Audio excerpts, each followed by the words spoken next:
Ito po, pag-usapan natin yung bagong laglagan na di umano maraming nagmemensahe sa akin na si Amy, si Torre at si Claire ay nakahanda ng ilaglag, ibagsak ang trono. Ay, wag ganon.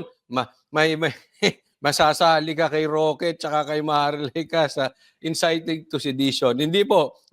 Nako, ay, nako. Mamaya din pag-uusapan natin yung mga vloggers na yan. No? But anyway, ito po ang gumakalat na balita ngayon no, sa social media. Siguro sa dahil may marami nagmemensahe, handa ng iwan si Bongbong Marcos. Ayun, tingnan natin. Lumagapak ang approval at trust ratings si Pangulong Bongbong Marcos itong Marso. Pero ang numero ni Vice President Sara Duterte tumaas. Nasa frontline na balitang yan si Maricel Halili.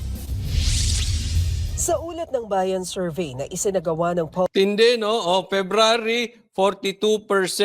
March, 25% na lang ang approve kay Marcos. Yan. Ayaw nyo sa itim, paputi na ng paputi. Kita nyo? Baka mami, mag-i-speech ka, may puti sa ilong. Bumabagsak na. Okay, nagsasalita na. Asia mula March 23 hanggang 29. Bumaba ng 17 puntos ang approval rating ni Malaki yan, 17 points. I mean, ano yan? 30 plus % ang ibinaba. Di ba? Malaki yan. Kasi 42% bumaba ng 25. So, almost, kalahati. Halos ang ibinaba. Ganyan po katindi. Pulong Bongbong Marcos sa 25% mula sa 42% noong Pebrero. Tumaas sa 53% ang disapproval o yung hindi masaya sa performance niya. Tumaas pa ang disapproval. Balikan natin. From 32% naging 53%. So again, ilang percentage? Alam mo, matindi yan, Matindi po ito. Kung si Marcos nakikinig sa sitwasyon, siya ay hindi bangag. Siya ay nakikinig sa agos.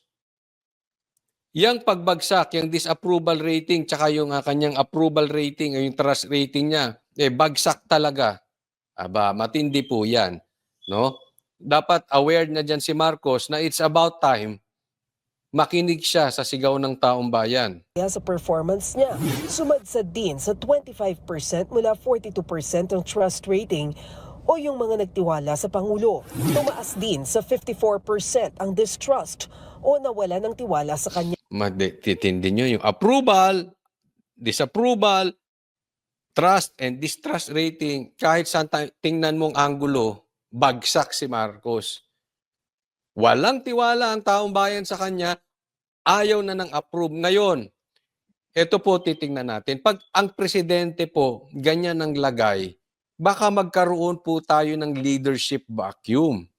Kasi yung kanyang mandato ay nawawalan na ng tiwala ang taong bayan na kung saan saka siya nakakuha ng mandato. And we all know, yung mandato niya ay galing kay BP Sara. Alam naman natin ba't ito nanalo It's because of BP Sara. Diba? Kung hindi naman siya sinuportahan ni BP Sara, hindi ito mananalo, hindi ito makakabalik. Ngayon, bagsak pa ang rating, bagsak pa ang approval, bagsak ang trust rating. Anong mangyayari dyan? Yung mandato niya bawas na. Legally, yes, he is the president. But of course, power comes from the people. Tatandaan natin, lahat ng kapangyarihan ng leader, pag wala ang suporta, there is a possibility magkakaroon tayo ng parang vacuum of leadership. Yung nandoon na leader is just a title. Pero walang backup ng tao, walang suporta ng taong bayan, and that is very dangerous for President Marcos, and that is very dangerous also for the Filipino people. Kaya napaka-importante nito, Marcos, na ibalik mo ang tiwala ng taong bayan. Kasi delikado nga para sa'yo, delikado pa rin sa buong Pilipinas. Hindi po pwedeng magbibingi-bingihan ka and palalagpasin mo tong sitwasyon na ito. Kasi may mga bagay-bagay na hindi mo pwedeng dadaanin lang kay Claire. May mga bagay-bagay na hindi po pwedeng dadaanin mo lang kay Torre. May mga bagay na dapat talaga nakikinig ka. Katulad na lang nung pagpapadrag test. Marcos, that is a very big thing. Kahit anong sabihin ng mga kakampi mo, kahit anong paliwanag na gawin ni Claire Castro, kahit anong paninira na gawin ni Claire Castro kay Duterte, the fact remains that people think that you are an addict. Totoo or hindi, that is not the issue. The issue here is the trust. You cannot bring back that trust na meron ka na ibinigay sa'yo ng taong bayan unless you take the drug test. Hindi ka masasalba ni Torre, hindi ka masasalba ni Claire, hindi ka masasalba ni Boying. Huwag ka magtago sa pantalon ng kung sino man, huwag ka magtago sa saya ng kung sino man. Harapin mo so that you can solve the problem. The more kang tumakbo, yung distrust rating na yan, babagsak pa yan.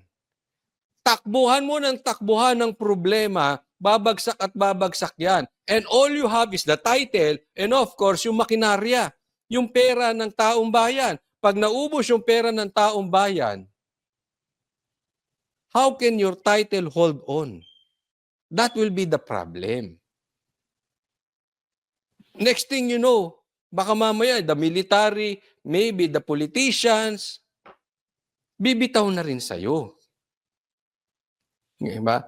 So, makinig ka sa taong bayan. Yan ay maliwanag na sigaw ng taong bayan. Yan po ang iniiyak ng taong bayan. Yang distrust rating, yang distrust nila sa'yo, yan ay sigaw ng bawat Pilipino, iyak ng bawat Pilipinong nagugutom. The least thing you could do is to cover up that with Boying Rimulya, John Vic Rimulya, Abalos. Walang mangyayari dyan. Maniwala ka, BBM. With all the support, with all the pagtatanggol ni Claire sa'yo, you're still going down. Bakit duwag ka eh? Tumatakbo ka sa katotohanan. Being a leader should face the problem. The more kang tumakbo, the more nakikitaan ng taong bayan that you are weak. Kung bumaba ang ratings ng Pangulo, tumaas naman si Vice President Sara Duterte. Umakyat sa 59% ang approval rating ng vice Tingnan mo tumaas ng 59%, tumaas si Bibi. noong Marso mula sa 52% noong Pebrero. Ang kanyang trust rating tumaas sa 61% mula 53%. Wala pang komento rito sina Pangulong Marcos. Wala talaga siya makukomentaryo dyan. Alam mo yan, big turnaround yan. Bakit? Kumbagat sa basketball, na-shoot mo na dapat yung bola, kaya lang nag-traveling ka. At because of your traveling, nakashoot yung kalaban, naka 3 points pa. So that is not just 3 points ang nawala sa'yo or 2 points ang nawala sa'yo. That is a 5-point swing. Kung titingnan natin sa basketball, why? Because you lost 2 points at yung dahil doon naka 3 points yung kalaban. So that is a 5-point swing. Same thing here. Bumagsak ka tapos tumaas si VP Sara, malaki po yun. Now, BBM, you have a problem. If you will really analyze this, yung mandato mo galing sa taong bayan, wala na. Or bumababa na. Kumbagat sa isang sakit, you are in an emergency case. Hindi pwedeng pupunta ka kay Claire at gagamutin ka. Hindi pwedeng pupunta ka kay Torre at may pahuhuli ka. Pumunta ka na sa emergency section para magamot yung sakit mo. Ganyan yan, nasa emergency section ka na. Delikado ka dyan, Marcos. Okay, hindi tayo nagbibigay, baka sabihin, inciting to sedition. We are just talking about facts. You have a problem and the Philippines have a problem. The Filipino people is crying out. Diba? So, yan? Dapat sagipin na yan. VP Sara.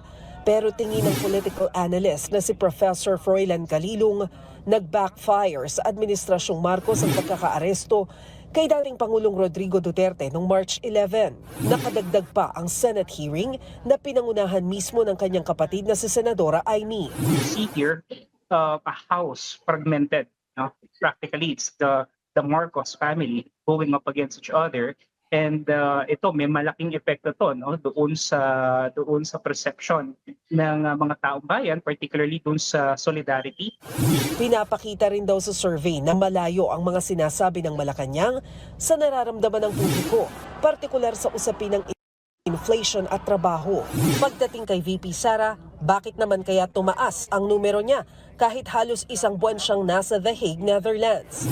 Tingin ni Kalilong, posibleng nanaig sa mga Pinoy ang ipinakitang atensyon ni VP Sara sa kanyang ama. So, syempre family-oriented pa rin tayo, and naipakita nga dito ni VP Sara Duterte that she as the daughter will have to be at the side of her father.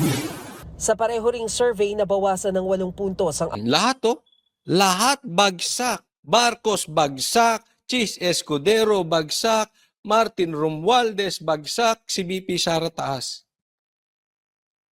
Pag hindi pa naman kayo nakinig dyan, kabobo na ng political strategist ninyo.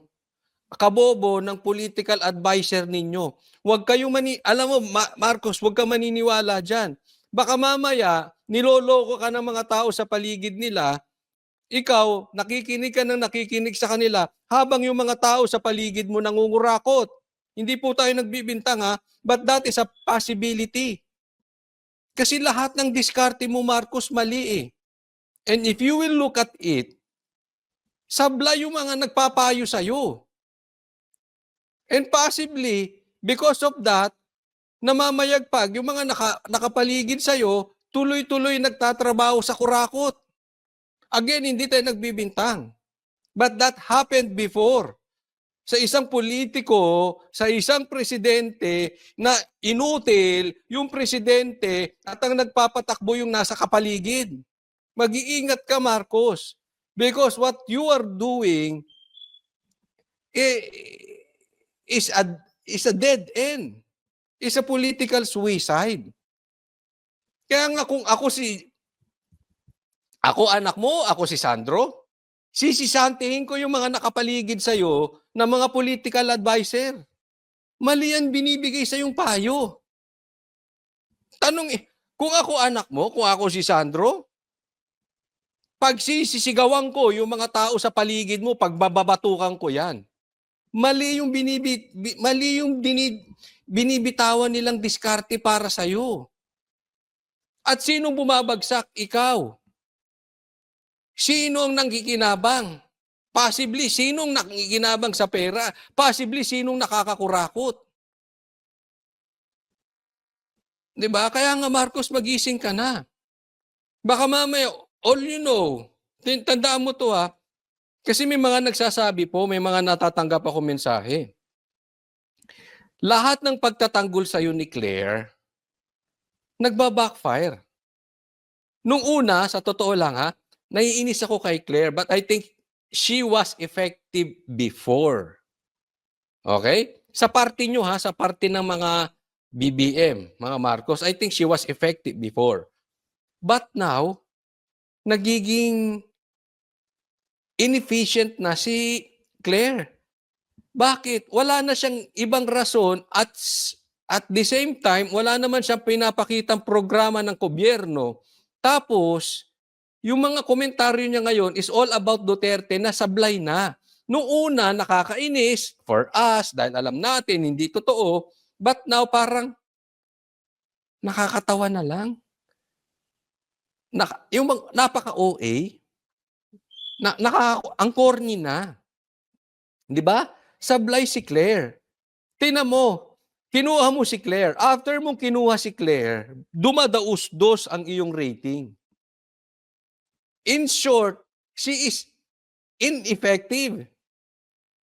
Si Torre, pre-promote mo dahil di umano sa trabahong ginawa niya kay Pastor Kibuloy at kinidnap niya si Tatay Digong. Anong nangyari sa iyo? Dumadaus-dus ka. These people nakikinabang.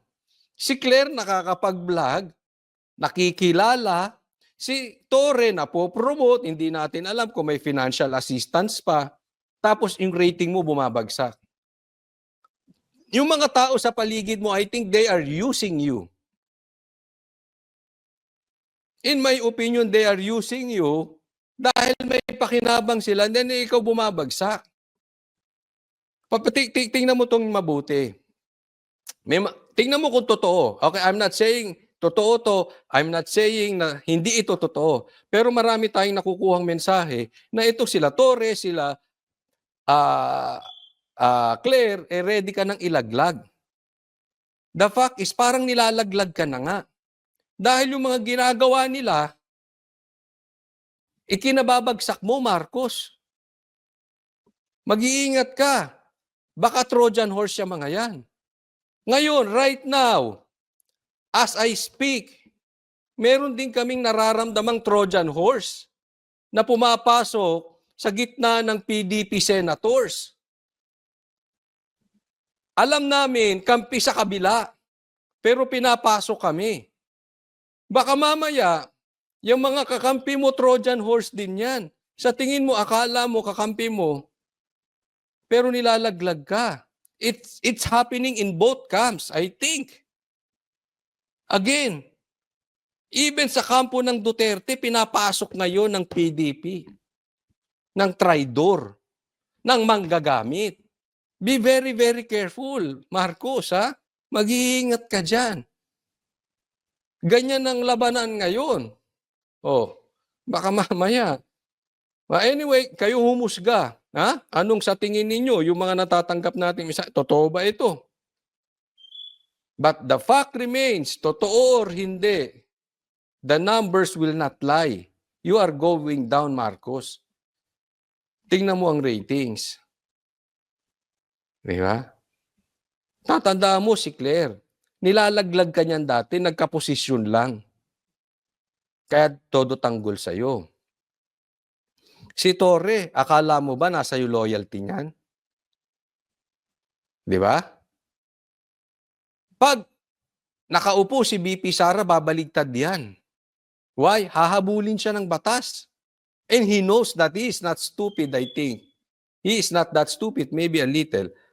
Pero, hahabulin ng batas yan. Ilalaglag ka rin yan. Hindi natin alam kung meron na rin niyang kuntsabahan sa loob. Maybe you know it. Hindi mo alam. Mamaya, magkakakampi na yan. Si Amy, si Torre, at saka si Claire. Mag-iingat ka lang. Okay, I'm not saying na totoo yan. Okay?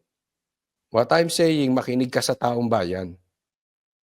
May problema tayo. Approval rating ni Senate President Cheese Escudero habang 3 puntos ang nabawas kay House Speaker Martin Romualdez. Wala pa silang komento rito. Nagbabalita mula sa... Okay, next topic po tayo. Okay, eto pag-usapan naman natin ngayon, ha. Sino ba ang napipisil ng Team PDP? Ng Team Duterte or ng Team Suka? Sino ang dapat iboto ng tunay na makaduterte? Again, tunay na makaduterte. O, pakinggan po natin. Kailangan yung i-vote straight ang Duterte. Diyan. Ha? Agree ako diyan kay Sas. Kailangan yung i-vote straight ang Duterte. Kung sinasabi mong ikaw ay may tiwala sa Duterte, ha? Duterte, I'm talking about in general ng mga Duterte. But to be specific is about Tatay Digong. Okay, I'm talking about Tatay Digong. Of course, BP Sara din, no? Pero ano ba ang iniwan sa atin ni Tatay Digong bago siya kinidnap papuntang Hague? Even si BP Sara, nagpunta tayo doon sa Hong Kong, yun ang huling binanggit, etong 10 na ito. But to make it straight or to get to the point of Tatay Digong, he wants this 10. Okay? Straight po, wag po natin kakalimutan. Hindi po pwede. Kailangan vote straight Duterte, huwag kayong mag-iiwan ng blanco sa mga senador. Yan. agree ako diyan kay Sasa, huwag kayo mag-iiwan ng blanco. Okay, dito possibly magkaiba-iba ang banateros, no? Or magkaiba-iba tayo. Yung iba sasabihin, wala, Duterte lang, hindi namin hahaluan ng iba. Okay? Duterte lang, yung 10 lang. May punto sila kasi pag naglagay ka pa dyan, posibleng yung mga nasa ibaba na Duterte, yung mga 10, 11, 12, posibleng malaglag. Dahil yun ang gagamitin sa cheating. Sinasabi ko sa inyo, yung Yan.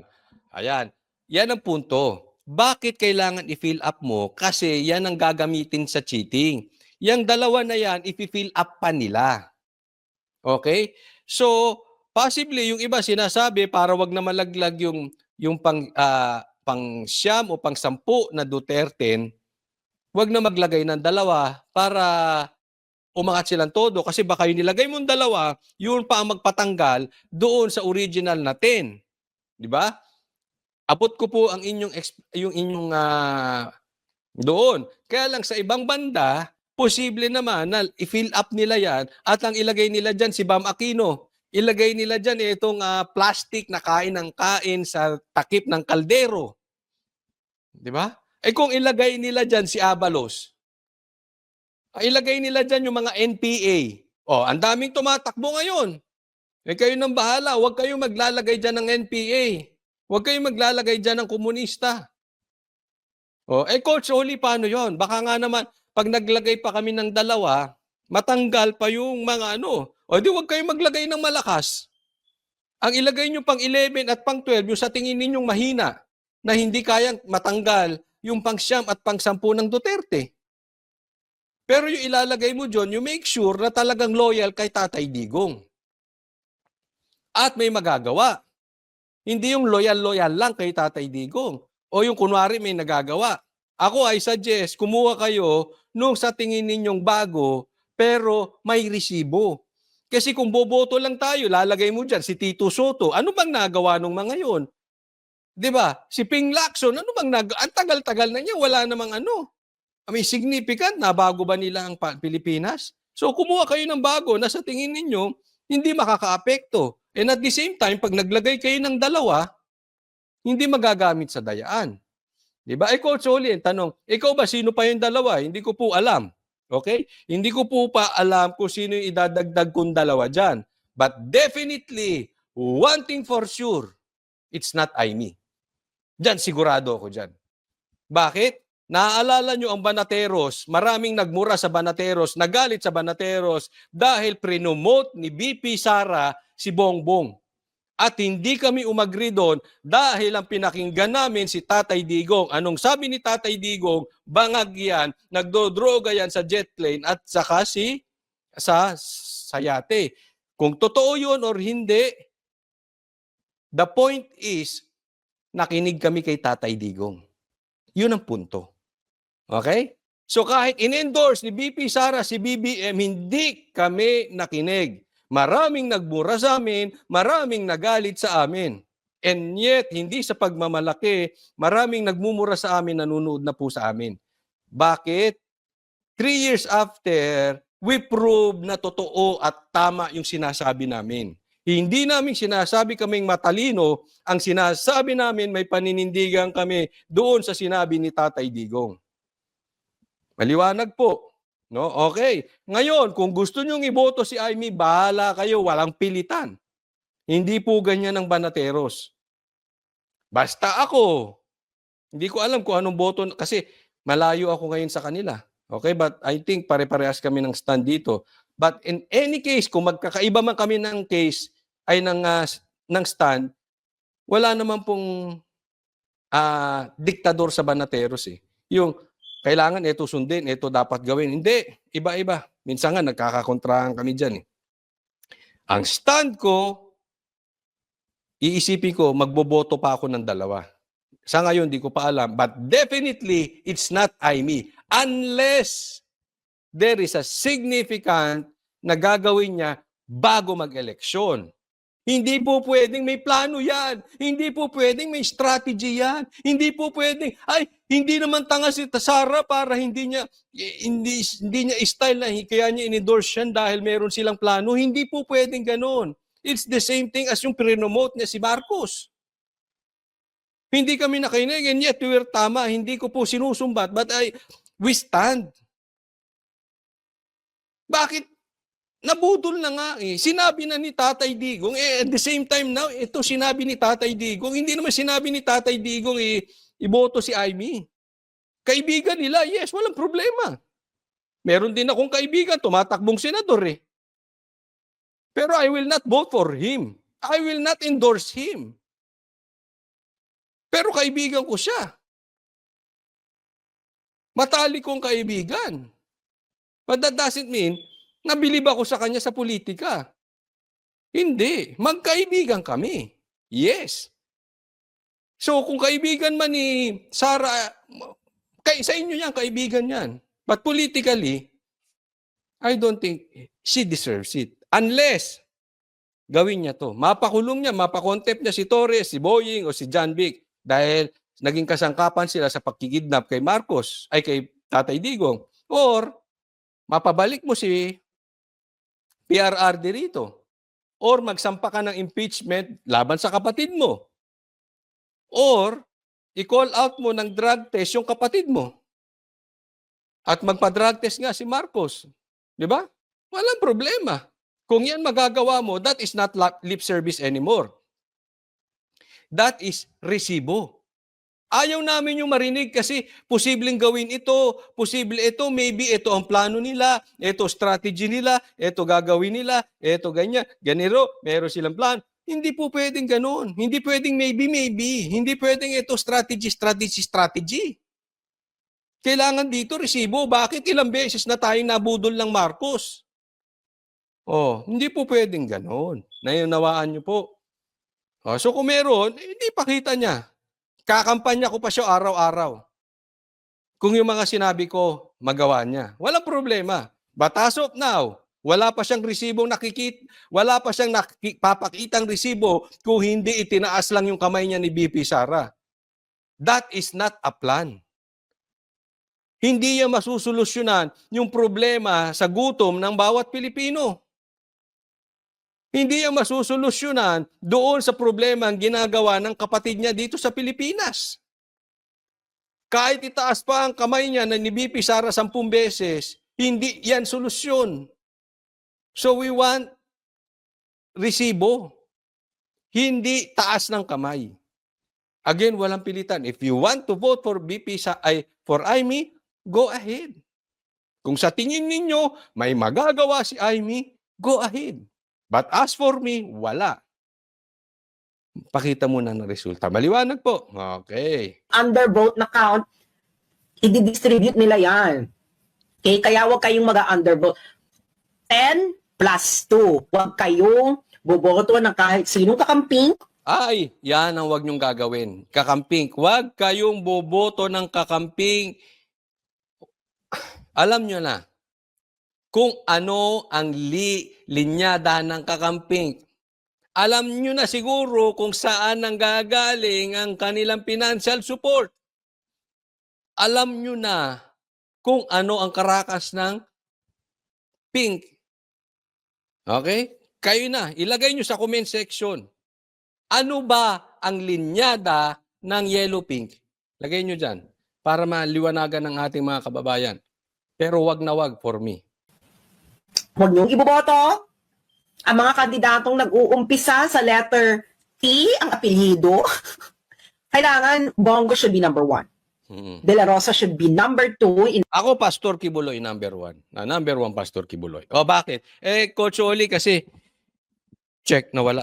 Saglit ha. Nawala ata ang ating audio. Okay, number 1. Bakit si Pastor Kibuloy? Kasi baka sasabihin nyo, hindi, taga-SMNI ka. Coach Oli, kaibigan mo yung mga taga-KOJC. Ako po, hindi member ng KOJC. Paliwanagan ko lang po kayo maayos. At kami po ay naging kritiko ni Pastor Kibuloy. Alam nyo yan. No? Alam nyo rin na hindi kami nabudol. Ito, hindi ko pinagmamalaki.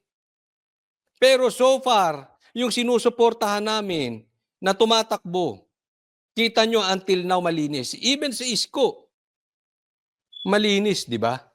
Oh. Yung, hindi kami sumuporta kay Bongbong. We prove, tama kami. Di ba? Bakit? Kritiko kami ni Pastor, nakita namin. Ang sitwasyon ng Pilipinas, kumbagat sa tao, parang cancer. Ganyan na po. Hindi po tayo po pwede gagawa or maboboto ng isang tao dahil dati na siyang politiko. Pero pag nakita mo naman bakla akong tumandig, walang stand. And I have nothing against mga bakla. Marami tayong kaibigan bakla. Ang point ko lang, walang tayo. Walang tayo. Paiba-iba. Sumasayaw sa gitna. Minsan nandito, minsan. Si Pastor Kibuloy, nakita nyo naman, todo. To the point na hindi lip service. To the point, kahit ikulong, hindi iiwanan ng Duterte. Kahit tanggalan ng prangkisa, kahit gipitin ng SMNI, hindi iniiwan ang Duterte. We need someone like that. Magbigay kayo ng kandidato that has the capacity, that has the receipt. May resibo, kayang gawin yan. Wala akong nakikita. Meron, pero not to the point as Pastor Kibuloy. Nakita nyo naman ang rally worldwide. Nakita nyo naman ang rally nationwide. Nakakulong pa siya, ha? Tingnan nyo, nakakulong pa. Iyaan ang leader. Yung leader na hindi tatamad-tamad. Yung leader na nakatodo. Saan ka nakakita ngayon ng leader nakatodo? Ito sasabihin ko sa inyo, yung sinasabi niyang zero corruption, kaya niyang gawin. Bakit? Nagawa niya. Nagawa niya sa KOJC. Alam mo, halos araw-araw kasama ko taga KOJC.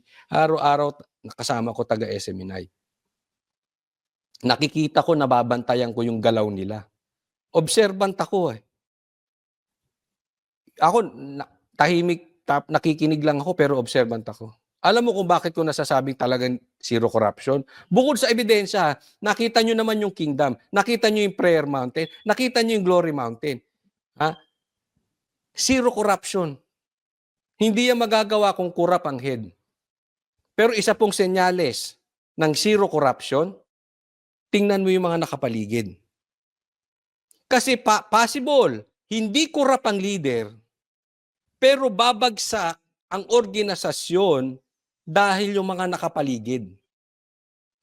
Yaan madaling makita. Alam niyo, nakikita ko sa mga nakapaligid kay Pastor, hindi kurap. Tingnan niyo ang gobyerno ngayon. Kayo na magsabi sa akin, kung yung mga nakapaligid kay Marcos kurap, doon pa lang malalaman mo na. Pag kurap ang leader, chances are yung nakapaligid kurap din. Nagigets? Kahit sabihin natin hindi kurap yung leader, pero pag ang nakapaligid kurap, yung organisasyon na yun, babagsak. Ang mga proyekto, substandard. Buti nga kung may proyekto pa eh. Baka nga wala ng proyekto. Bakit? Binubulsa ng mga nakapaligid. Yan po mahirap itago. Yung pangungurap ng nasa ibabaw, pwedeng itago. Pero mag-o-overspill yan. Mag-i-spill over pala sa mga nakapaligid sa tao. And you will notice it. Madaling makita po kung kurap yung mga nakapaligid sa tao.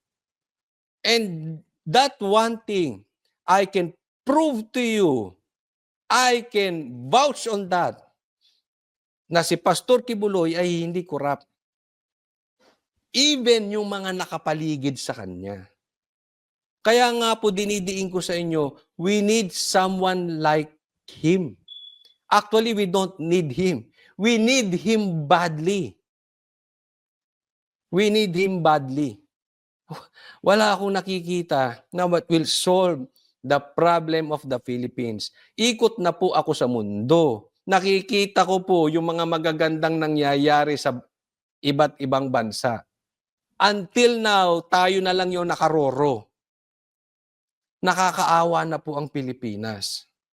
And you think you can masusolve yan ng mga ordinaryong Pilipino na kumakain sa kaldero? You think masusolve yan ng mga politikong pabalik-balik na lang na nung chance naman napunta sila? Try on this. Just once, try on this. Ilagay natin sa posisyon si Pastor Quiboloy. Pag hindi niya naayos ang Pilipinas or hindi niya nabago ang trajectory ng Senate, balikan nyo kaming banateros, murahin nyo kami. Murahin nyo kami araw-gabi, tatanggapin namin. But we can vouch on that. Pag nalagay sa pwesto si Pastor Quiboloy, we can vouch. Kasi kita namin yung leadership, yung trajectory, babaguhin niya ang Pilipinas or kung hindi man niya mabago totally because senator lang siya, hindi naman siya president yet or president, mababago niya ang tono, ang trajectory ng Senate. Sige, murahin nyo kami araw-araw. Why? Because ang laki ng tiwala namin. That no one can do that unless makaupo si Pastor Quiboloy. At ako sinisigurado ko sa inyo. Okay, wag muna nating, hindi naman ito nasa plano. But ako sisiguruhin ko sa inyo. Pag napaupo si Pastor Quiboloy, your mind will change. And I'm sure sa mga bashers, makinig kayo mabuti. Even sa mga Team Duterte, I'm sure the next time na manalo si Pastor Quiboloy, the next time you will shout, you want him to run for Vice President or President. Because I know he will change the political system of the country. And I know for sure he will prove himself. Kayo mismo, isisigaw ninyo. Maybe for Vice President or for President sa susunod na ano. So, ilagay po natin. Number 1 po, ako para sa akin, number 1, si Pastor Quiboloy. Siya po ay Duterte hindi dahil sa hearing lang. May kasamang kulong. Ha? Malaking napatunayan sa Duterte. Accounting. Ganyan na, Bongo de la Rosa. Pwede naman de la Rosa number 1, pero ngayon kasi namamayagpag si Bongo eh. Okay?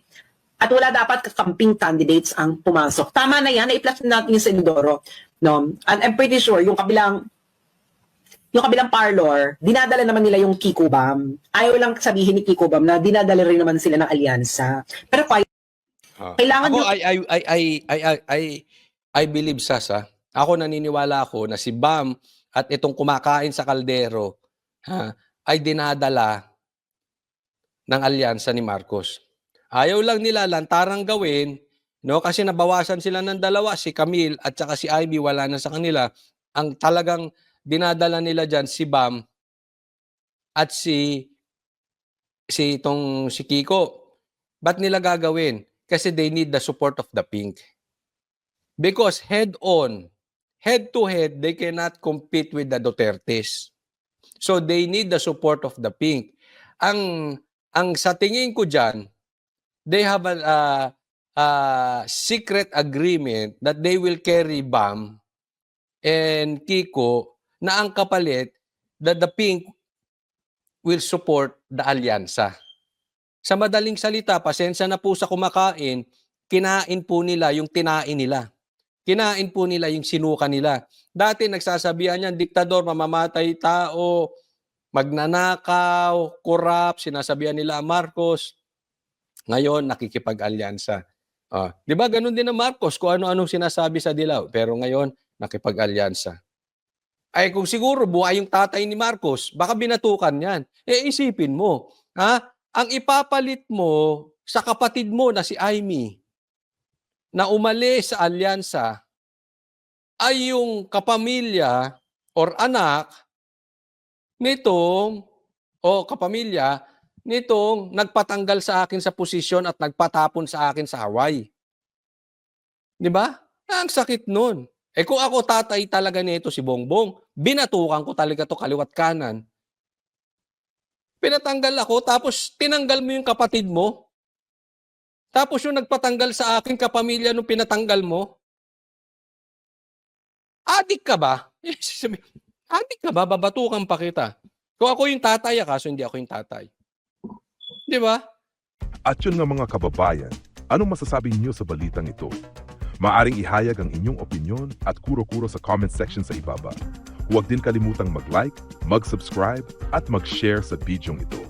Maraming salamat sa panonood.